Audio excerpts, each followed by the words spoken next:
come stiamo notando dal titolo, stiamo per intraprendere un volo che ci porterà da Alicarle, aviosuperficie appunto nei pressi della nota località balneare adriatica, direttamente ad Orsera in Istria. Ecco, stiamo appunto sorvolando l'abitato di Carle e dirigiamo direttamente ad Orsera attraversando l'Adriatico in poco meno di una ventina di minuti.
Ecco, dopo aver raggiunto la costa istriana, nei pressi del canale Ilem sorge appunto l'aviosuperficie di Orsera, alla quale ora stiamo effettuando l'avvicinamento per atterrare.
Dopo l'atterraggio, un ritrovo tra amici che volavano con noi in formazione in questa impresa, ecco apparire personalmente Italo Balbo. Ora commento alle immagini dal vivo. Vedi qua ci sono i tacchi da mettere sotto e le funi per Anche per ancorarlo. Sì, l'ancora hai fatto il filmato? Sì, sì, sì. Lei si mette qua avanti così viene Sì. fuori a canotri. Vieni qua che facciamo il filmetto.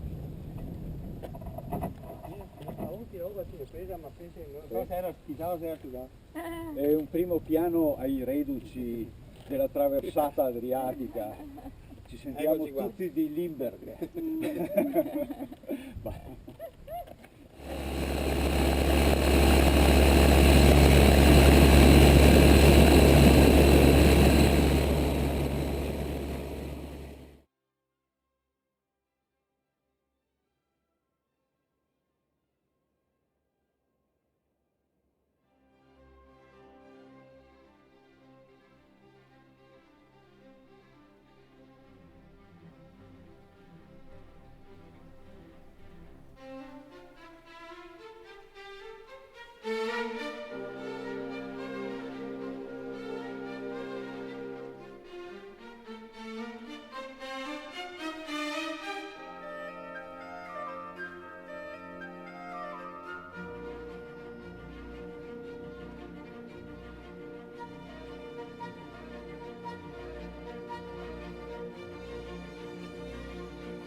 Ora facciamo rientro, puntiamo di nuovo su Caorle, la sorvoleremo e poi punteremo direttamente sulla nostra aviosuperficie di base, che vi do nelle immagini che scorrono.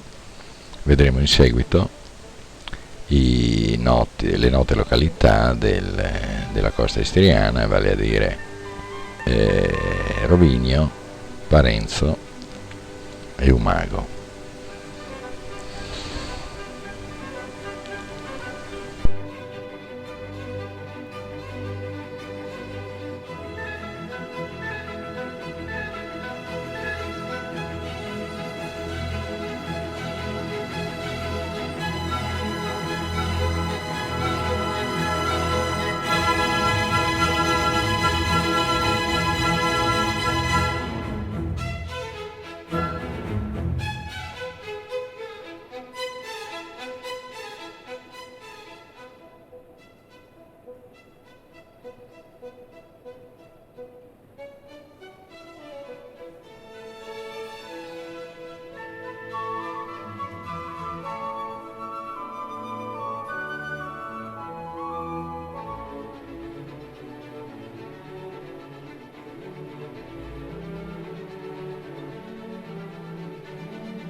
Come precedentemente annunciato,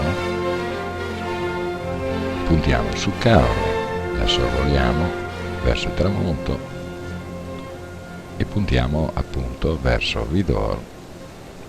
Avremo qualche immagine del Piave e della pianura sottostante prima dell'atterraggio.